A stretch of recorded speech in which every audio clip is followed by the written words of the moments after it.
하나님의 말씀은 사도행전 2장 1절에서 13절의 말씀입니다. 우리 말씀 함께 봉독하겠습니다. 오순절 날이 이미 이름에 그들이 다 같이 한 곳에 모였더니 후련히 하늘로부터 급하고 강한 바람 같은 소리가 있어 그들이 앉은 온 집에 가득하며 마치 불의 혀처럼 갈라지는 것들이 그들에게 보여 각 사람 위에 하나씩 임하여 있더니 그들이 다 성령의 충만함을 받고 성령이 말하게 하심을 따라 다른 언어들로 말하기를 시작하니라. 그때에 경건한 유대인들이 천하 각국으로부터 와서 예루살렘에 머물러 있더니 이 소리가 나매 큰 무리가 모여 각각 자기의 방언으로 제자들이 말하는 것을 듣고 소동하여 다 놀라 신기하게 여겨 이르되 보라, 이 말하는 사람들이 다 갈릴리 사람이 아니냐? 우리가 우리 각 사람이 난 곳 방언으로 듣게 되는 것이 어찌 됨이냐? 우리는 바데인과 메데인과 엘람인과 또 메소포타미아, 유대와 갑바도기아, 본도와 아시아, 부르기아와 밤빌리아, 애국가 및 구레네에 가까운 리비아, 여러 지방에 사는 사람들과 로마로부터 온 나그네 곧 유대인과 유대교에 들어온 사람들과 그리스인과 아라비아인들이라. 우리가 다 우리의 각 언어로 하나님의 큰일을 말함을 듣는도다 하고 다 놀라며 당황하여 서로 이르되 이 어찌된 일이냐 하며 또 어떤 이들은 조롱하여 이르되 그들이 새 술에 취하였다 하더라. 아멘. 네, 오늘 성령 강림절 맞아서 우리 오전에 성령 강림절 오순절 사건에 관해서 우리가 사도행전 말씀으로 함께 나눴습니다. 오후의 시간에는요, 우리도 이 사도행전 2장 이 말씀 가지고요, 함께 내 안에 계신 성령님이라는 제목으로 우리 말씀 함께 또 생각해 보려고 합니다. 오순절 강림절 사건이 사도행전 2장에 기록되어져 있죠. 오순절 강림절 사건은요, 마치 강림절 하잖아요. 강림절이라고 하는 이야기가 우리 교회 절기 가운데 하나 더 있어요. 한 번 더. 12월 달이 되면 강림절이라고 해서 대강절, 대림절, 강림절 뭐 이렇게 불러요. 그래서 성탄절이 오기 전에 4주 동안은 우리가 강림절로 지키죠. 누구의 오심을 기리는 거죠? 예수님의 오심을 기리는 거죠. 예수님의 오심을 기리면서 우리가 대강절, 대림절, 강림절을 지키는데 오순절 성령 강림절, 성령님이 오신다라는 거예요. 그러니까 예수님이 이 한 번 오시는 거, 예수님께서 이 땅에 오심이 한 번 오셨어요. 초림으로 오셨고 나중에 재림 때에 다시 오시잖아요. 그 주님의 오심을 기억하듯이 성령님의 오심도요, 이 오순절 사건을 통해서 오시는 거예요. 그러니까 우리가 이제 오해하는 것 가운데 하나가 오전에도 말씀드렸고 제가 목회하면서 여러 번 설교를 하면서 이런 말씀을 드렸지만 성령님에 대해서 성령님 오시옵소서, 성령님 오시옵소서 막 이런 이야기하는 기도들, 이런 기도들에 대해서 제가 부정적으로 이야기를 많이 해요. 왜 그러냐면 성령님은 이미 이 땅 가운데 오셨단 말이에요. 하늘에 계신 성령님이 아니시고 보좌에 앉아 계신 분이 아니시다라는 거예요. 물론 계시록을 보면 보좌에 앉으신 이와 어린 양과 그 앞에 7 금촛대가 있다라고 그랬어요. 7 금촛대는 곧 7 영이니, 그래서 이제 7 영이 뭐냐? 영이 7개가 있다라는 게 아니라 계시록에서는 7이라고 하는 숫자가 완전하심이라는 얘기거든요.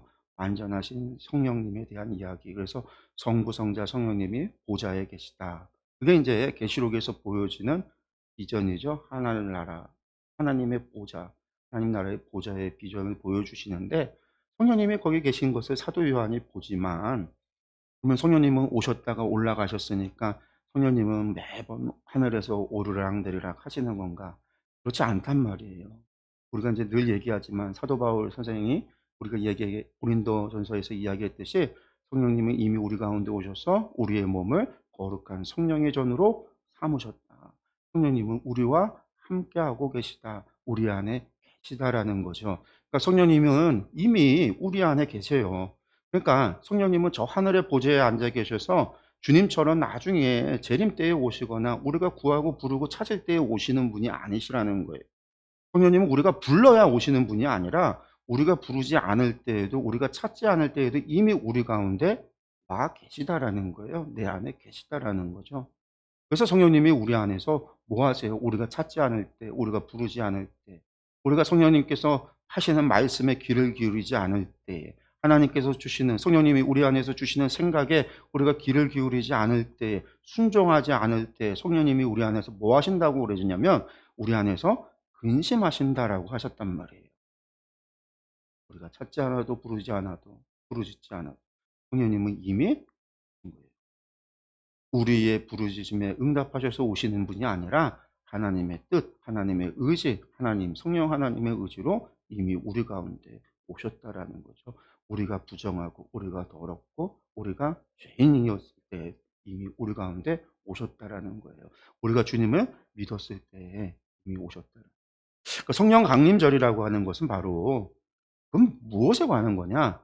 예수님께서 약속하셨잖아요. 내가 가는 것이 너희에게 좋으니. 이때 예수님이 가신다라는 이야기는 예수님의 십자가의 죽으심에 대한 이야기죠. 그래서 제자들에게 내가 죽는 것이 너희에게 좋다라는 거예요. 죽고 부활, 승천에 대한 이야기.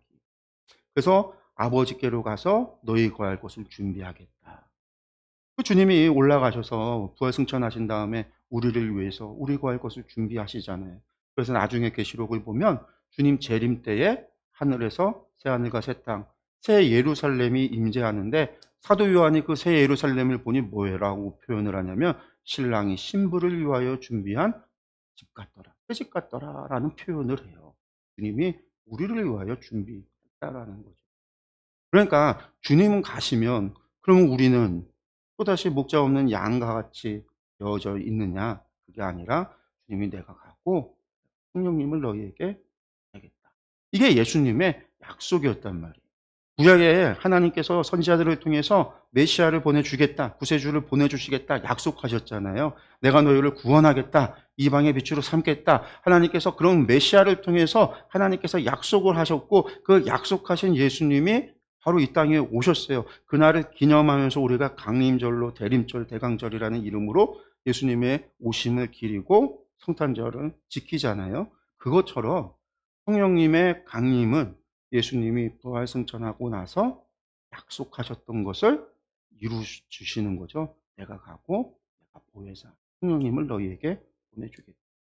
그 보혜사는 너희에게 뭐라고 그랬어요? 보혜사가 우리의 위로자가 되고 우리의 변호자가 되고 우리의 보호자가 되고 우리의 힘이 되고 우리의 능력이 되시는 분이죠.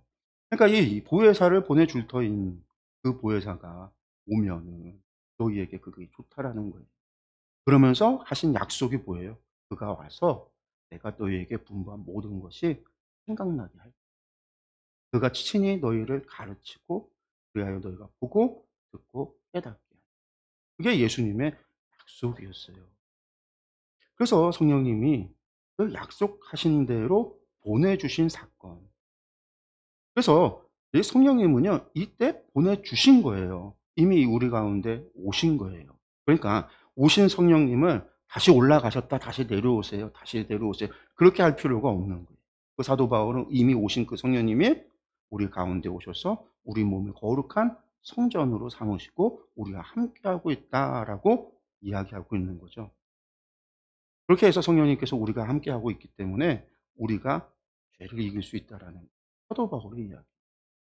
우리가 죄의 나무였던 우리가, 죄를 지을 수밖에 없는 존재였던 우리가 성령님이 우리 가운데 계심으로 말미암아 옛사람이 죽고 성령으로 말미암아 그리스도와 함께 사는 그리스도의 덧붙인 자가 되어져서 성령의 나무가 되어져서 성령의 열매를 맺으며 살아갈 수 있는 능력을 얻게 된다라는 거죠. 이게 오순절의 사건이에요. 오순절 사건. 그래서 오순절에 성령님께서 오셨다라고 하는 것은요, 예수님께서 말씀하시고 약속하셨던 것이 이루어진 것이고 역사적으로 그러니까 이례적인 사건이죠. 예수님이 이 땅에 태어나시고 오시는 것이 이례적인 사건이었던 것처럼 성령님의 오심도 이례적인 사건이에요. 그러니까 나중에 우리가 자꾸만 성령님이 그때 오셨고 또 우리가 역사를 보면 교회사를 보면 18세기에 대부흥 운동이 일어나요. 유럽 그리고 이제 미국에서 대부흥 운동이 일어나요. 그 대부흥 운동에 의해서 많은 젊은이들이 세계 각지로 복음을 들고 나아가서 복음을 전했고 우리나라도 그때 그 대부흥 운동, 대각성 운동이라고 불리우는 그런 대부흥 운동에 의해서 그때의 그 젊은이들이 복음 들고 미지의 땅으로 가서 순교하다가 대부분 2년 3년 내에 20대 초반에 다 순교를 당해서 죽게 되죠. 대부분 이제 풍토병으로 죽고 그렇게 돌아가시는데, 그렇게 순교 나갔던 분들이 가운데 아펜젤로 목사님도 언더우드 목사님도 또 선교사님들도 계셔서 그분들이 이 땅 우리나라에 와서 복음을 전하게 된 거죠. 그래서 이 대각성 운동이 있었을 때 사람들이 자꾸만 그런 얘기를 해요. "성령님의 오심이 있었고 대각성 때 성령님이 그때 또 오셨다." 그런 표현들을 하는 사람들이 있어요. 근데 그런 게 다 잘못됐다라는 거예요. 성령님은 이례적인 단 한 번 오심이에요. 그리고 이미 우리 가운데 있다. 이미 이 땅 가운데 우리와 함께하고 있다. 우리가 이 사실을 잊어서는 안 된다라는 거죠. 그리고 왜 보내셨냐? 성령님을 그러면 왜 보내셨느냐? 우리가 가운데 성령님이 계시다라고 하는 것, 이게 중요한 거고요. 잊지 말아야 되는 것. 그러면 왜 보내셨느냐? 이거 우리가 잊지 말아야 되는 거는요. 너무 간단한 거예요. 아까도 얘기했지만, 늘 얘기하는 거지만 중요한 거예요. 하나님 우리를 사랑하시기 때문에 우리를 목자 없는 양처럼 우는 사자와 같이 우리를 갖다가 물으려고, 우리를 유혹하고 우리를 넘어뜨리려고, 우리를 잡아가려고 하는 이 세상의 악한 세력으로부터 우리를 방치하시는 분이 아니란 말이에요. 우리를 지키시고 우리를 보호하시고 우리를 인도하시기 위해서 보내시는 거죠. 목자 없는 양처럼 버려두지 않으시겠다고 했던 예수님께서 당신을 대신해서 성령님을 우리 가운데 보내신 거예요. 그러니까 성령님은 기본적으로 우리의 보호자세요. 기본적으로 우리의 보호자세요. 그러니까 주님을 우리가 항상 우리 주님에 대해서 우리가 목자라고 하는 이미지를 가지고 있잖아요. 다윗이 시편 23편에서 주님에 대해서, 하나님에 대해서 선한 목자 이미지를 그렸잖아요. 그런 초장 쉴만한 물가로 우리를 인도하시고 사망의 음침한 골짜기를 다닐지라도 우리가 해를 두려워하지 않을 것은 주의 지팡이와 막대기가 우리를 안위하십니다. 원수의 목전에서 우리 힘을 베푸시는 하나님. 그 하나님에 대한 이미지를 우리는 예수님에게서 봐요. 그래서 예수님을 늘 동상을 만들어도 어린 양을 안고 있는 예수님. 예수님을 또 우리가 세상사를 지고 가는 어린 양으로 보니까 예수님이 우리의 목자가 맞으시긴 맞는데, 또한 성령님도 그런 목자예요. 왜? 우리를 이 세상에서 그런 목자 없이 세상의 위협으로 방치되어져 있는 양으로 내버려 두지 않기 위해서 우리에게 성령님을 보내주셨어요. 성령님은 우리에게 기본적으로 보호자로서 오신 거예요. 목자로서 우리에게 오신 거예요. 성령님은 우리를 사망의 음침한 골짜기에서 우리를 지키시는 분이세요. 세상의 유혹으로부터 우리를 지키시는 분이세요. 물론 그것이 직접적으로 하지는 않으실 때도 있어요. 우리 안에서 생각을 주시고 근심하는 마음을 주시고 회개의 마음을 주시고 그런 생각을 주심을 통해서 우리로 하여금 세상의 죄로부터 부정한 것으로부터 멀리할 수 있도록 우리를 경계하고 멀리하도록 하시는 그런 일을 하시기도 하고, 때로는 성령님의 역사가 정말 꿈으로도 나타날 때도 있고 환상을 볼 때도 있고 혹은 은사로서 나타날 때도 있어요. 다양하게 성령님의 역사는 다양하게 나타날 수 있지만 기본적으로 성령님은 우리가 이 세상 가운데에서 우리가 하나님의 백성으로서 살아갈 수 있도록, 우리가 믿음을 지키고 살아갈 수 있도록, 우리가 우리의 신앙의 푯대를 향하여 끝까지 경주에 나아갈 수 있도록 돕고 인도하고 힘을 더해 주고 안내해 주고 지키시고 보호해 주시기 위해서 오셨다라는 거예요. 그러니까 우리는 세상에 그 누구보다도요 든든한 백을 가지고 있다라는 사실, 우리가 이것을 또 기억을 해야 돼요. 아, 성령님이 이미 나하고 함께하고 있구나. 그리고 그 성령님은 나의 든든한 보호자고 백이고 힘이구나. 우리가 이제 이 두 가지 사실을 잊지 않으면은요 그 세상을 살아가면서 두려워할 일도 없고 걱정하고 근심할 일도 없는 거죠. 성령님이 함께하고 계십니다. 그분은 나의 보호자시고 그분은 나의 힘이고 그분은 나의 백이십니다. 그렇다라는 거죠. 이게 성령님께서 우리에게 오신 이유예요. 하나님이 성령님을 약속하시고 보내주신 이유예요. 그리고 이제 또 큰 이유가 있죠. 우리가 감당해야 될 몫이 있잖아요. 예수님이 우리에게 약속하신 사명이라고 하는 거. 너희는 가서 모든 민족으로 제자를 삼아 아버지, 아들과 성령의 이름으로 세례를 주고 내가 너희에게 분부한 모든 것을 가르쳐 지키라. 너희가 성령의 권능을 받아 예루살렘과 온 유다와 사마리아 땅끝까지 이르러 내 증인이 되라. 이거는 해도 되고 안 해도 되는 것이 아니에요. 우리 모두가 감당해야 될 몫이죠. 이것을 성령님께서 도와주시는 거예요. 우리 힘만으로는 할 수 없어요. 우리가 성경을 보면 사도행전에 보면은요, 그걸 알 수 있죠. 오순절의 성령 강림절 사건 이후로 전후로 바뀌게 돼요. 뭐가 바뀌느냐? 제자들이 그 전에는요 숨어 있었어요. 무서워서 두려워서 숨어 있었단 말이에요. 베드로 같은 경우는요, 예수님이 붙잡혔던 그날에 예수님을 저주하고 3번씩이나 저주하고 모른다고 부인했던 사람이에요. 숨어 있었어요. 그런데 오순절 성령 강림절 이 성령님께서 오시고 나시자 어떻게 변해요? 사람들한테 공개적인 자리에서 예수가 그리스도다. 예수님이 하나님의 아들이시다. 예수님이 우리의 구세주다라고 선포하게 되죠. 우리가 봤던 이 2장의 말씀 바로 그 뒤이어서 베드로의 설교가 나와요. 뿐만이 아닙니다. 그 다음에 나오는 이야기가 예루살렘 성전에 올라가서 그 앉은뱅이를 고치는 이야기가 나오는데 그 성전에 있는 미문에 앉아 있었다라고 하는 사람이요. 그 사람이 어떤 사람이냐면요. 미문이라고 하면은요. 성전이 있고 성전 바깥으로 회랑이 있어요. 회랑이. 회랑으로 둘러싸여 있고 그 가운데가 성전이 있고요. 성전 앞쪽에 이제 헤롯이 만들어 놓은 이제 그 공간이 있어요. 여기 창고도 있고 여성들이 들어가고 헌금을 낼 수 있는 그 안쪽에 제사 드리는 제사장이 있는데 그쪽에 있는 미문이에요. 그러니까 이 안진뱅이가 이 회랑 안에 들어가서 성전 안에 들어가 있는 거예요. 그러니까 사실상 회랑이라고 하는 밀폐장 공간 안에 안쪽에 있는 거예요. 안쪽. 성전 문 앞에 있었던 게 아니라 사실상 회랑이라고 말하는 것까지도 당시에는 헤롯의 성전의 일부라고 보면은 성전 안에 있는 안쪽 문이라고 보시면 돼요. 그리고 교회도 지금 바깥에 문이 있고 이 예배당 안쪽에 문이 있고 지금 예배당이 있잖아요. 그렇다고 한다면 저 바깥의 문이 아니라 저 계단 밑에 있는 문이 아니라 예배당 앞쪽 문이라고 생각하면 돼요. 거기에서 베드로가 들어간 거고. 그리고 거기에서 뭐라고요? 내가 너에게 줄 것은 아무것도 없지만 내가 있는 것은 너에게 주노니 예수 그리스도의 이름으로 50일 전에 로마의 반역죄로 십자가 달려 돌아가신 예수님. 반역죄란 말이에요. 그러니까 예수님에 동조하는 사람들은 전부 다 로마의 반역죄예요. 다 같이 붙잡혀서 죽을 수밖에 없는 죄란 말이에요. 그런데 두려움을 떨쳐버린 거죠. 어떻게 그럴 수가 있어요? 성령님이 임하고 나면 성령님이 함께하고 붙잡혀서 공회의 재판의 자리에 섰을 때도요. 베드로가 당당하게 얘기하죠.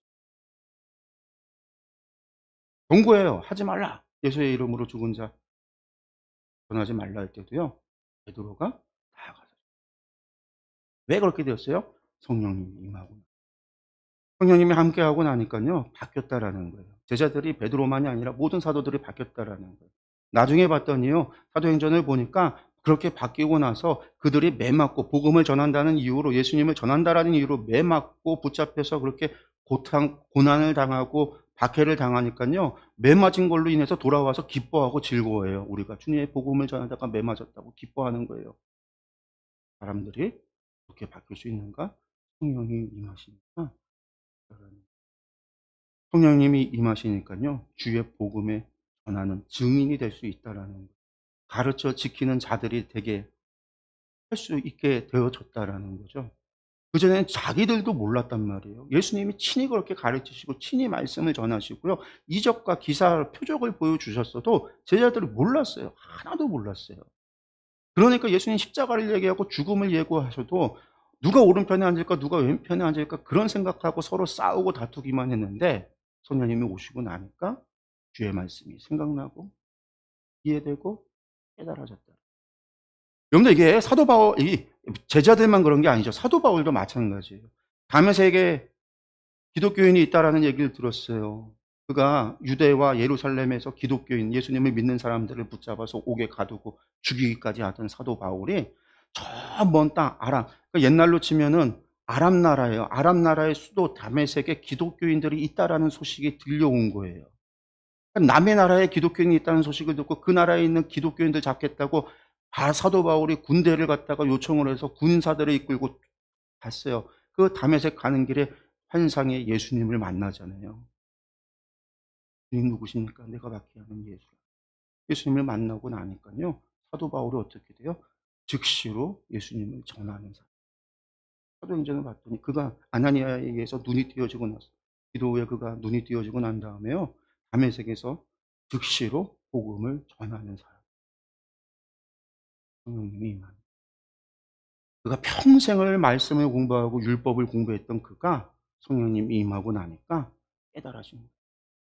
율법이 증거, 말씀이 증거했던, 선지자들이 그렇게 보고 싶어 했던 그 메시아가 누구신지 하나님께서 약속하셨다.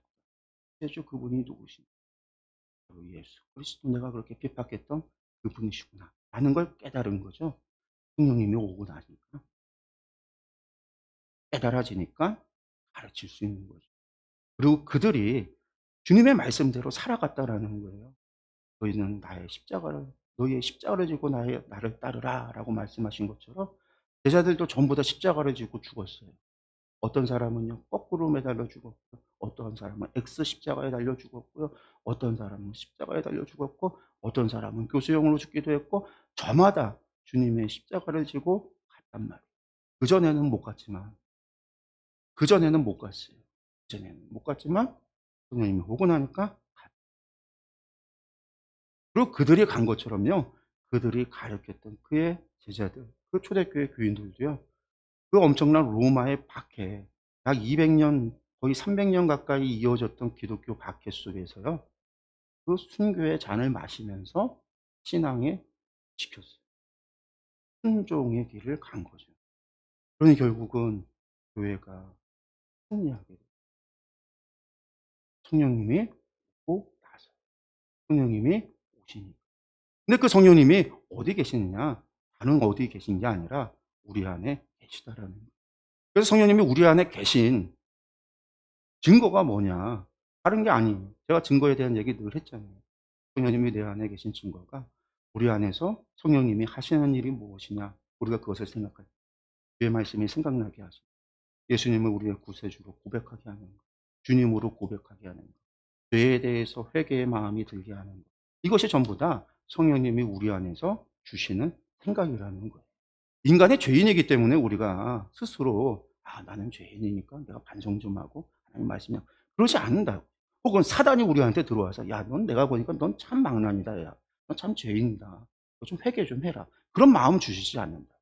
교회 가고 싶고 주의 말씀을 보고 싶고 기도하고 싶고 주의 말씀을 전하고 싶고 하나님의 말씀에 순종하고 싶고 또 하지 못한 것에 대해서 죄책감이 들고 하는 모든 것이 성령님이 우리 안에서 주시는 근심, 주시는 생각을 합니다. 이 성령님이 우리 안에 계신 거예요. 우리가 믿을 때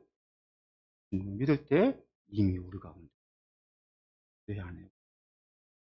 단지 우리가 살아가면서요, 성령님을 인식하지 못해요. 그 말씀에 귀를 기울이지 못해서.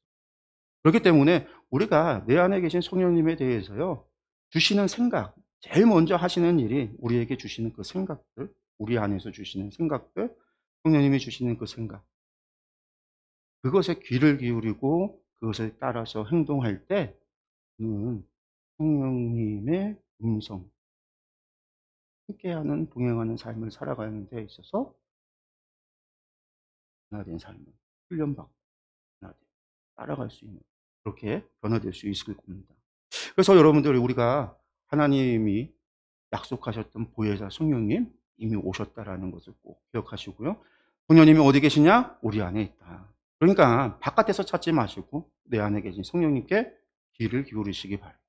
내 안에 계신 성령님이 하시는 일은 다른 게 아니에요. 우리로 하여금 세상에서 승리자로 살게 하기 위해, 하나님의 백성으로서 사명을 감당하게 하기 위해서, 우리의 신앙의 표대를 향해서, 목적지를 향해서 우리가 안전하게 갈 수 있도록, 물론 그 길에 어려움이 있을 수 있어요. 그러나 그 길에서 우리를 안내해 주고 인도해 주기 위해서 하나님은 하고 있다.